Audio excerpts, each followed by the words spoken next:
아멘. 네.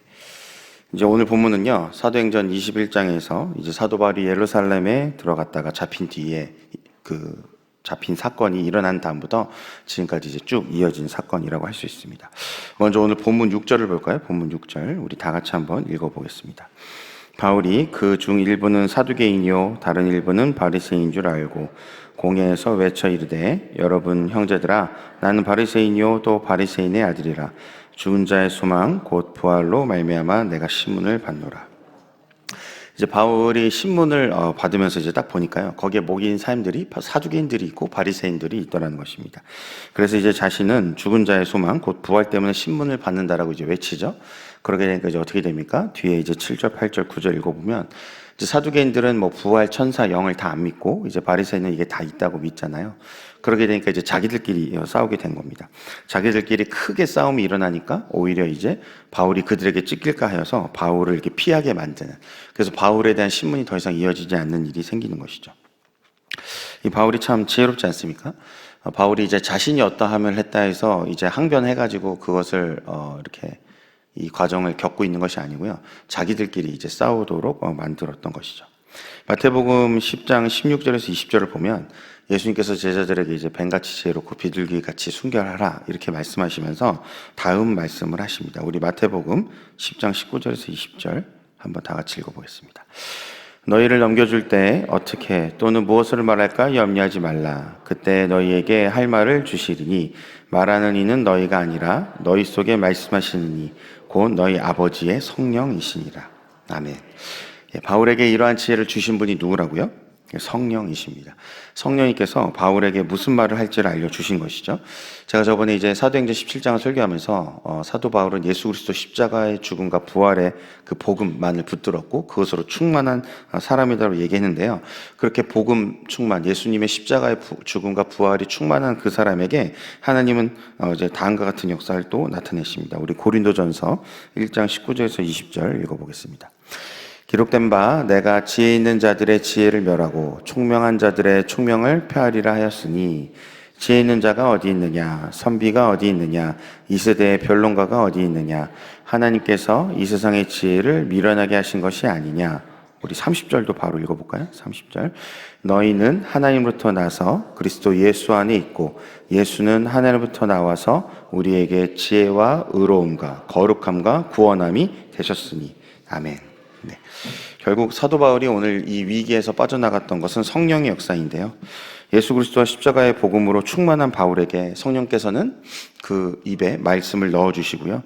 그리고 거기 있는 사두개인과 바리새인 그리고 대제사장까지도 그들의 모든 지혜를 폐하시고 바울에게는 지혜를 주셨죠.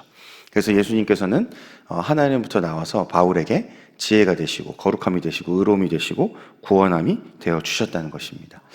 여러분, 우리에게 십자가 복음이 충만할 때 위기가 없는 것이 아니죠. 위기는 많이 있습니다. 왜냐하면 하나님을 대적한 사람들을 더 많이 만날 수밖에 없잖아요. 복음이 충만하다 보니. 그래서 숱한 위기는 있겠지만 그 가운데서 성령의 역사가 있다는 것이죠. 여러분, 이 새벽에 예수께서 우리에게 지혜와 의로움과 구원함과 거룩함이 되어주시기를 기도합니다. 아멘. 우리 또 본문 12절과 13절 한번 읽어보겠습니다. 오늘 본문 12절 13절 날이 새매 유대인들이 당을 지어 맹세하되 바울을 죽이기 전에는 먹지도 아니하고 마시지도 아니하겠다 하고 이같이 동맹한 자가 40여 명이더라. 여러분, 바울을 죽이기 전에 먹지도 아니하고 마시지도 않겠다는 자가 40여 명 정도가 된다고 합니다. 여러분, 이게 참 신기하지 않습니까? 하나님을 만나기 위해서 40일 금식한 사람들이 덜어 있잖아요. 근데 이 사람들은 지금 누군가를 죽이기 위해서 40일을 금식한다고 합니다. 여러분, 상식적으로 누굴 죽이려고 하면 오히려 더 잘 먹고 준비해야 되는 것 아닙니까? 여러분, 제가 먹을 것을 좋아해서 여기에 꽂힌 것이 절대 아닙니다. 절대 그렇지 않습니다. 이 새벽에 오해하시면 안 됩니다. 여러분, 이게 상식적으로 이 40여 명이요, 진짜로 금식을 1도 안 해본 사람들이라는 게 여기서 드러나는 겁니다. 여러분, 금식을 해보면 알지 않습니까? 처음에 뭐 하루 이틀 3일은 뭐 체력이 좋고 건강한 사람들은 어떻게 버틸지 모르지만 1주일 2주일 이렇게 가면요, 제가 태국에서도 금식을 이제 여러 번 했었는데 선교하면서 거기서 금식을 해보니 1주 2주는 저도 말짱했습니다. 저도 2주를 했는데도 제가 찬양 인도를 하고 뭐 하루에 이제 3시간 기도 2시간 통독 같이 하는 거가 전혀 어렵지 않고 다 진행을 했습니다. 그런데 2주가 딱 넘어가니까요. 그때부터는 정말로 별이 보인다는 게 뭔지를 제가 체험했습니다. 정말로 이렇게 걸어가다가 갑자기 햇빛 가운데 주저앉게 되고 그러면서 어지럽다 이러면서 주저앉았는데 갑자기 진짜 이 앞에서 이렇게 노란 그 별 같은 게 이렇게 막 왔다 갔다 하는 거가 막 보이고 정말로 그 금식을 해본 사람은 알겠지만 이게 체력적으로 특히나 이 나이 든 사람일수록 체력적으로 부담이 크지 않습니까? 근데 이 사람들이 고작 바울 한 명을 죽이겠다고, 물론 자기들 딴에는 아주 가장 큰 대적이라고 생각하겠지만 그 사람을 죽이겠다고 40일 금식을 선택한다는 건 참으로 이상한 일입니다. 여러분, 우리가 아는 것은 결국 바울이 죽었습니까? 안 죽었습니까? 안 죽었습니다. 여러분, 바울이 안 죽었다는 것은요, 이들에게 2가지 선택지밖에 없었다는 것입니다. 바울이 죽지 않았기 때문에 끝까지 바울을 죽이기 위해서 금식하다가 굶어 죽었거나, 그렇죠? 아니면 맹세를 깨고 내가 실수했다 이러면서 이제 다시 밥을 먹는 거죠. 그러니까 어떤 선택지를 갔던지 간에요, 어리석기 그지없는 일을 했다는 것입니다. 그런데 여기서 우리가 꼭 기억해야 될 것이 있는데 그것은 무엇이냐면 악이라는 것이요, 이 악함이라는 것이요, 이렇게 치열하다는 것입니다. 악이라는 것이요, 이렇게 결사적으로 덤빈다는 것이에요. 여러분, 이것을 기억해야 됩니다. 여러분, 오히려 이 사람들이 우리한테 묻는 것이 있습니다. 자신들은 어리석은 선택을 했지만 우리한테 묻는 것이 있는데 그것은 무엇이냐면 우리는 어떻게 예수님을 믿고 있냐? 야, 우리는 바울 한 명 죽이려고 결사적으로 아주 치열하게 금식을 선택하면서 이렇게 행하거든. 근데 너희는 예수를 믿는다고 하면서 어떻게 믿냐? 라고 오히려 이 사람들이 오늘 우리에게 질문을 하는 것입니다. 우리는 치열하게 믿고 있는가? 우리도 결사적으로 예수님을 믿고 있는가? 저는 지금 우리의 행위가 부족하기 때문에 행위를 더하자는 얘기를 하는 것이 아닙니다. 우리의 행위를 의지해보자 이런 얘기를 하는 것이 아니고요, 내가 예수님을 믿고 따르는 그 자세와 태도가 어떤 것인지를 물어보고 있는 것입니다. 여러분, 올림픽에서요, 우리나라가 아주 좋은 성적을 거뒀습니다. 저도 뉴스에서 이제 하이라이트 이런 것들을 보니까요, 뭐 양궁, 뭐 사격, 정말 대단하더라고요. 정말 우리 선수들이 고생을 했고 정말 값진 또 메달들을 따기도 했습니다. 근데 그들이 그렇게 메달을 따는 데 있어서 여러분, 부모님이 좋은 유전자를 물려주는 것도 있을 것입니다. 부모님들이 다 운동하는 사람이었다거나 뭐 운동 집안의 DNA를 받아서 정말로 조금 남들보다 앞선 출발선이, 같은 운동을 하더라도 출발선이 앞에 있는 그런 나름 운동 금수저들이 있었을지 모릅니다. 여러분, 그러나요, 올림픽 무대에 나가서 메달을 딴 선수 중에 노력을 안 한 선수는 단 한 명도 없을 것입니다. 여러분, 재능이야 있을 수도 있고 없을 수도 있었을지 모르지만요, 노력을 안 한 선수는 단 한 명도 없었을 것이라는 얘기죠. 여러분, 하나님이 우리에게 주신 그 은혜는요, 너무나 놀라운 은혜입니다. 어떻게 보면 우리와 같은 연약하고 부족한 사람들을 금수저같이 만드는 게 하나님의 은혜일지 모르겠습니다. 그러나 그 하나님의 은혜가요, 우리에게 아무 믿음도 필요 없다라고 말하는 것은 아니라는 것입니다. 우리가 적당히 믿어도 된다라고 하는 것은 아니라는 것이죠. 여러분, 오히려 십자가의 복음이요, 우리한테 전부를 요구합니다. 십자가의 복음은요, 나의 전부를 요구합니다. 여러분, 예수님께서도 당신의 전부를 드리셨습니다. 그렇기 때문에 예수님께서 마땅히 우리의 전부, 나의 전부를 원하신다는 것이죠. 여러분, 마가복음 8장 34절 35절 보면 예수님께서 나를 부인하고, 누구든지 나를 따르거든 자신을 부인하고 자기의 십자가를 지고 따르라고 말씀하시잖아요. 여러분, 예수님께서 하나님 아버지 앞에서 자신이 왕이시고 자신이 온 땅의 주인이시고 천지의 주제가 되심에도 불구하고 100% 부인을 하시죠. 80% 부인한 게 아니고 50% 부인하고 적당히 부인인 게 아니라 온전하게 자신의 전부를 부인하시고 하나님께서 주신 십자가를 지고 따라가셨습니다. 그렇기 때문에 예수님의 그 말씀은 이제 우리도 어떻게 하라는 것입니까? 예수님 앞에서 나 자신을 100% 부인하고 적당히 50% 네가 할 수 있는 만큼이 아니라 너의 전부를 부인하고 내가 너에게 준 그 십자가를 지고 따라오라고 명령하신다는 것입니다. 여러분, 저는 이게 결코 쉽다는 얘기를 하는 것이 아니고요, 그것이 마땅하다는 얘기를 하는 것입니다. 그것이 원론적으로 마땅한 얘기라는 것이죠. 그렇기 때문에 우리가 거기에 목표를 두고 나아가야 된다는 그 얘기를 하고 있는 것입니다. 여러분, 그렇기 때문에요, 성경에 기록된 말씀 중에서 몇 개는 믿고 몇 개는 안 믿고 그런 취사 선택은 없더라는 것이죠. 전부 믿든지 전부 안 믿든지 그 둘 중에 하나라는 것입니다. 우리 디모데후서 4장 7절에서 8절 한번 읽어보겠습니다. 나는 선한 싸움을 싸우고 나의 달려갈 길을 마치고 믿음을 지켰으니 이제 후로는 나를 위하여 의의 면류관이 예비되었으므로 주 곧 의로우신 재판장이 그날에 내게 주실 것이며 내게만 아니라 주의 나타나심을 사모하는 모든 자에게도니라. 아멘. 여러분, 사도 바울이요, 예수님을 믿고 나서 한 일이 무엇입니까? 선한 싸움을 싸웠다는 것입니다. 가야 할 길을 다 갔다는 것이죠. 그리고 마지막으로 최종적으로 한 일이 무엇입니까? 믿음을 지켰다. 여러분, 결국요, 사도 바울조차도 선한 싸움을 싸우고 가야 할 길 다 가면서 최종적으로 한 것이 뭐냐면 믿음을 지켰다는 겁니다. 믿음을 지키는 것. 여러분, 어느 누구도, 여러분, 사도 바울이라고 하면 좀이 아니죠. 우리들끼리 안에서는 정말 대단한 사람이고, 정말 주님을 따라가는 데 있어서 두 번째라고 하면 서러울 사람이고, 성경을 13편이나 기록할 정도로 그의 평생이 결국은 순교로 하나님 앞에 전부 드려지기까지 정말 평생을 하나님 나라 위해서 산 사람 아닙니까? 예수님 따라가면서 산 사람 아닙니까? 근데 그 사람도 최종적으로 하는 게 뭐 있냐면 끝까지 믿음을 지키는 것. 믿음을 지키는 것. 그것이었다는 것입니다. 여러분, 그렇다면 우리도요, 결사적으로 치열하게 믿음을 지켜야 할 줄로 믿습니다. 여러분, 영적인 세계를 알게 되면 여러분, 신앙생활은 낭만이 아니라는 것을 우리가 알게 됩니다. 우리 베드로전서 4장 8절 9절 읽어보겠습니다. 죄송합니다. 5장 8절에서 9절인데 5장 8절 9절인데 제가 읽겠습니다. 근신하라 깨어라 너희 대적 마귀가 우는 사자같이 두루 다니며 삼킬 자를 찾나니 너희는 믿음을 굳건하게 하여 그를 대적하라. 이는 세상에 있는 너희 형제들도 동일한 고난을 당하는 줄 알미라. 네, 사도 베드로가 이렇게 얘기하죠. 근신하라 깨어라 너희 대적 마귀가 우는 사자같이 두루 다니며 삼킬 자를 찾는다. 여러분, 그러니까 계속 사단이 입을 벌리고 이놈을 물어볼까, 저놈을 물어볼까, 이놈을 물어볼까 하면서 계속해서 두루두루 다니고 있다는 것입니다. 여러분, 그렇기 때문에 사도 베드로가 어떻게 하라고 합니까? 믿음을 굳건하게 하라. 5장 9절에 그렇게 말하죠. 너희는 믿음을 굳건하게 하라. 여러분, 믿음에 굳게 서서 마귀를 대적하라 라고 사도 베드로가 얘기하는 것이죠. 여러분, 다른 방법이 없다는 겁니다. 마귀를 대적하려면 믿음이 굳건하게 서 있어야 한다는 것이죠. 그렇기 때문에 여러분, 사단 마귀가 어마어마한 존재 아닙니까? 어쨌든 간에 정말 우리보다 똑똑하고 우리보다 능력 있고 영적인 존재고 보이지가 않고, 그렇기 때문에 그것을 막아내려면요, 우리한테 믿음이 필요하다. 그러니 여러분, 우리의 믿음이 얼마나 결사적이고 치열해야 되겠습니까? 여러분, 믿음은요, 우리가 인생에서 선택할 수 있는 그런 수많은 옵션 중에 하나가 아니라는 것입니다.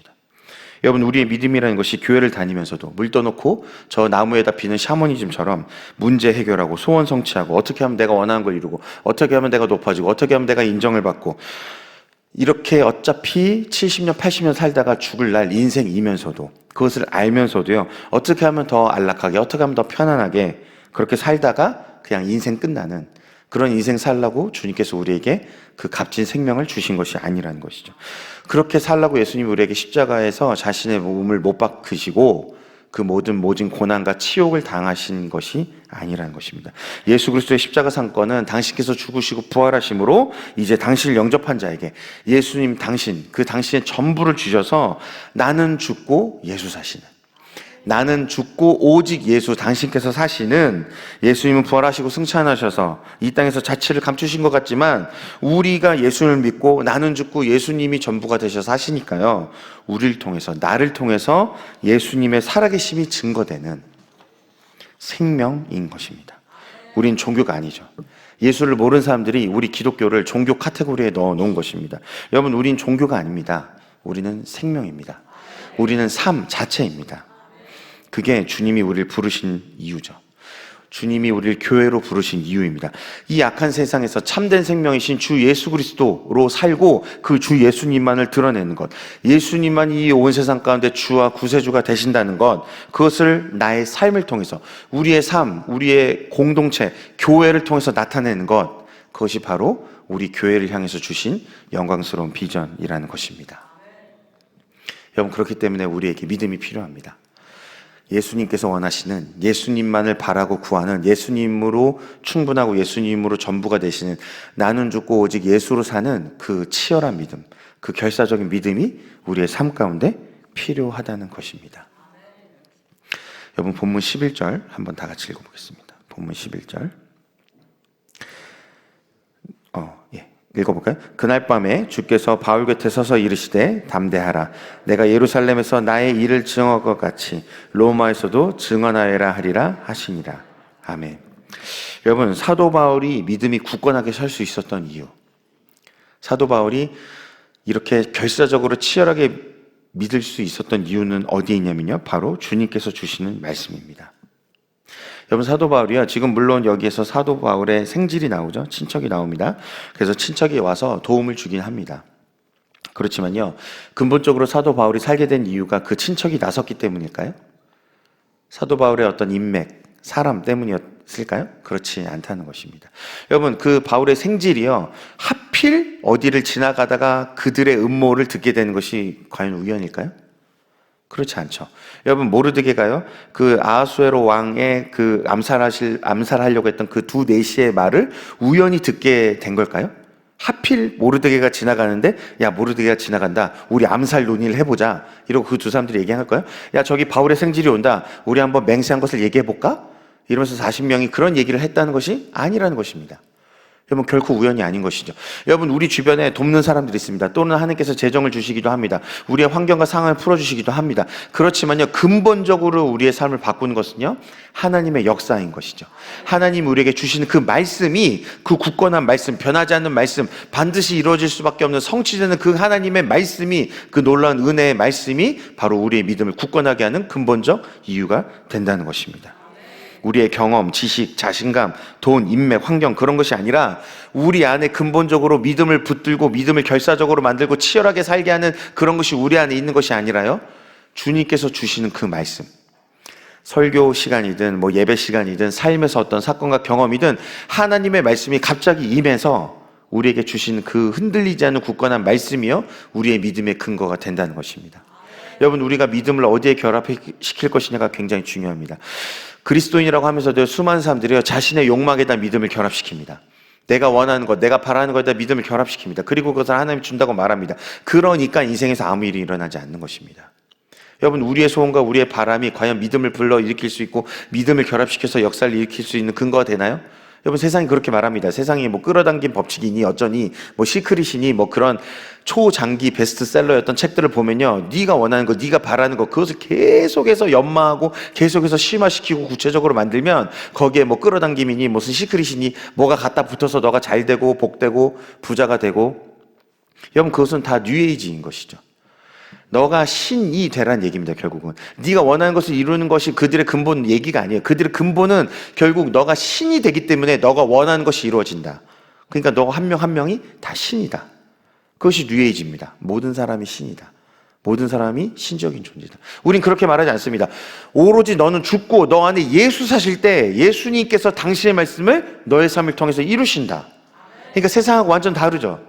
너가 신일 리가 없습니다. 우리 같은 존재가 신일 리 없습니다. 여러분, 생각해 보시죠. 우리가 만물을 다스리는 신이라고 하면 이렇게 허접한 신이 있을 수가 있는가? 여러분, 오늘 하루만이라도 내가 신이 돼서 이 온 우주 만물 다스린다면요, 지금 당장 달이 지구로 떨어지게 될 것입니다. 여러분, 달이 떨어지는 것을 막으실 수 있겠습니까, 우리가? 어느 누가 지금 달이 지구를 향해서 오는 것을 막을 수 있겠습니까? 어느 것이 중력을 견디지 못하고 무너져 내리는 것을 그 힘을 받쳐서 그것을 유지할 수 있겠습니까? 여러분, 어느 누구도 그렇게 될 수 없는 것이죠. 오직 하나님을 의지하고 신뢰할 때만이 우리의 믿음이 믿음 되는 것입니다. 여러분, 그렇기 때문에 우리의 믿음이 오로지 하나님의 말씀, 예수 그리스도, 성령 하나님, 하나님 아버지께 가서 결합되지 않으면요, 여러분, 그것은 그 순간부터 믿음이 아닌 것입니다. 거기에 결합되지 않는 것은 애초에 믿음이 아니었던 거예요. 그것은 그냥 나의 소원이라고 얘기하는 것입니다. 여러분, 나의 소원과 바람을 믿음과 착각하시면 안 됩니다. 하나님이 주시는 것, 하나님부터 오는 것, 하나님이 약속하신 것, 그 언약, 그 말씀, 거기에 우리의 믿음이 굳건하게 서야 하나님의 때에 하나님의 방법으로 하나님의 말씀이 성취되는 것을 보게 되는 것입니다. 여러분, 아브라함이요, 그냥 나 자식 얻을 거야 하고 떠난 것이 아닙니다. 하나님이 분명하게 말씀하셨죠? 내가 너에게 땅을 주겠다, 자식을 주겠다, 복을 주겠다. 아브라함이 그 말씀을 붙들고 간 겁니다. 그래서 창세기 12장 4절에서 아브라함이 어떻게 했다? 아브라함은 하나님을 따라갔다. 하나님의 말씀을 따라갔고요, 롯은 그냥 아브라함을 따라갔습니다. 그렇게 되니까요, 결국 롯은요, 아브라함하고 갈라지게 되죠. 왜죠? 롯은 그냥 아브라함을 따라갔기 때문이에요. 여러분, 사람을 따라가면요, 교회에도요, 결국 주님을 만나기 위해서 와야지 사람 만나기 위해서 오고 내가 뭔 일을 하기 위해서 오고 내 행위와 만족과 내 어떤 감을 위해서 오면요, 결국 교회 떠나게 됩니다. 주님을 만나러 오지 않는 이상, 주님을 만나지 않는 이상요, 결국 교회를 다닐 수가 없다는 것입니다. 여러분, 아브라함이 결국 하나님의 말씀을 따라갔고요. 결국 아브라함은 당장 얻을 줄 알았지만 어떻게 했습니까? 하나님이 그것조차도 하나님의 때, 25년 뒤죠. 하나님의 방법, 경수가 끊어진 사라를 고치는 거죠. 그리고 하나님의 순서, 아브라함은 이스마엘을 첫째라고 생각했죠. 그러나 이스마엘이 첫째가 아니었습니다. 첫째는 누가 되어야 했습니까? 이삭이 되어야 됐죠. 진정한 장자는 이삭이 되어야 했다는 것이죠. 하나님의 때, 하나님의 방법에 따라 하나님의 순서까지도 따져서 하나님이 이루신다는 것입니다. 그러니까 우리의 믿음이 전적으로 누구를 의지하고 의존해야 됩니까? 하나님 아버지. 그 말씀에 믿음이 결합되지 않으면요, 여러분, 결합이 돼도 지금 25년을 기다려야 될 판인데 결합이 되지 않는다고 하면 여러분, 도대체 평생에 하나님의 말씀이라는 건 이루어지는 것을 볼 수가 없더라는 것입니다. 여러분, 보면 사도 바울이요, 굳건할 수밖에 없었던 이유, 여러분, 바울의 생질이 그거 안 도와줬어도요, 바울은 구출받았을 겁니다. 왜죠? 하나님 뭐라고 말씀하세요? 너가 예루살렘에서 이렇게 증언한 것처럼 너가 로마에서도 그 일을 증언해야 된다. 그러게 되니까 너는 어찌되었든지 간에 로마까지는 가게 할 거라는 거예요. 내가 거기서는 죽는지 사는지 그 다음 문제고 넌 반드시 로마까지 가야 된다. 그게 하나님의 약속인 것이죠. 그렇게 되니까요, 바울이요, 저들이 아무리 결사적으로 믿고 아무리 치열하게 악을 행하려고 해도요, 그것을 걱정하지 않습니다. 두려워하지 않습니다. 왜냐하면 그것은 이제 더 이상 나에게 어떠한 일을 행하지 못할 것입니다. 그것이 확실히 믿어지는 것이죠. 왜냐하면 바울의 믿음이 하나님의 말씀에 온전하게 결합하니까요. 여러분, 이 새벽에 하나님께서 우리에게 주신 말씀이 있기를 소원합니다. 정말로 여러분 기도하신 가운데 여러분의 소원과 바람이 이루어진 것도 중요하겠지만 하나님께서 정말로 여러분에게 말씀을 주셔야 됩니다. 여러분의 믿음이 굳건하게 세워지도록, 여러분의 믿음이 정말 치열하고 결사적으로 믿음을 가질 수 있는 그 굳건한 말씀, 영원한 말씀이 주어져야 됩니다. 그것이 임해야 됩니다. 그때 우리가 믿음으로 거기에 그 말씀에 결합하여서 결국은 하나님의 때, 하나님의 방법에 따라 하나님의 순서를 쫓아서 이루어진 것을 보게 될 것이라는 얘기입니다. 여러분, 이 시간 우리 다 같이 기도할까요? 네, 우리 다 같이 기도하겠습니다. 정말 하나님께서 우리 여기 있는 한 명 한 명 지체들에게 이 새벽에 주님의 말씀을 주시기를 간구합니다. 생명의 말씀을 주실 때 그 말씀에 우리의 믿음이 정말 결합하게 되는 놀라운 역사가, 그 말씀이, 그 진리가 우리를 가득 채워서 우리 안에 있는 욕망과 헛된 우상과 그런 더러운 것들을 다 제거하고 그것들을 다 내쫓고 오직 나는 죽고 예수 사셔서 오직 주의 말씀만으로 가득 채워져서 나는 죽고 예수 사신 생명의 역사가 나타나기를 간절히 소망합니다. 또한 담임 목사님 위해서 기도해 주시고 언제나 영육간에 강건하셔서 주님께서 주신 그런 사명 감당하실 수 있도록 온전히 주님의 능력으로 감당하고 주님의 은혜로 감당하실 수 있도록 기도해 주시고, 또 키르기즈스탄 팀이 이제 돌아옵니다. 그 돌아오는 여정까지도 주님 함께 하셔서 잘 선교 마치고 또한 자신의 일상으로 돌아가 주의 부르심과 사명 감당할 수 있도록 기도해 주시고, 무엇보다도 여러분, 우리에게 주님 말씀 주실 때 50% 믿는 게 아니고 80% 믿는 게 아니고 100% 온전한 믿음으로 그 말씀에 반응하여서 주님께서 우리의 삶을 통해서 당신의 말씀을 성취하시고 예수 그리스도를 나타내시는 이 새벽 되게 하여 주시옵소서라고 우리 다 같이 주여 한번 부르고 기도하겠습니다. 주여! 살아계신 하나님 아버지, 이 새벽에 우리에게 말씀 주시기를 간절히 소망합니다. 하나님의 생명의 말씀을 주시기를 간절히 소망합니다. 하나님, 우리가 어떤 환경과 상황에서도 흔들리지 않고 오직 주의 말씀을 붙들고 주의 말씀을 의지하여 살아갈 수 있기를 간절히 소망합니다. 하나님, 정말로 그 말씀이 우리 가운데 들어올 때 그 말씀이 나의 모든 것들을 죽이고 오직 예수만 사시게 하는 아버지 능력의 말씀 되게 하여 주시옵소서. 하나님, 굳건한 주의 말씀 되게 하여 주시옵소서. 나는 죽고 이 새벽에 오직 예수만 사시길 원합니다. 오직 예수 그리스도 사시는 이 새벽이 되기를 원합니다. 하나님, 예수님으로 충분하고 예수님으로 만족하고 예수면 전부인 그런 온전한 믿음 갖기를 원합니다. 하나님, 이 새벽에도 우리가 간구할 때 하나님 말씀해 주셔서 당신의 뜻을 알려주시고 당신의 뜻을 우리 가운데 순차적으로 이뤄가신 것을 경험하게 하사 우리가 흔들리지 아니하고 요동하지 아니하고 오직 주의 말씀을 따라 오늘도 믿음의 길, 생명의 길, 은혜의 길, 진리의 길 걸어갈 수 있도록 하나님 함께하여 주시옵소서. 하나님, 우리의 생각을 열어주시옵소서. 우리의 마음을 열어주시옵소서. 우리의 길을 열어 주의 말씀 듣게 해주시옵소서. 오직 예수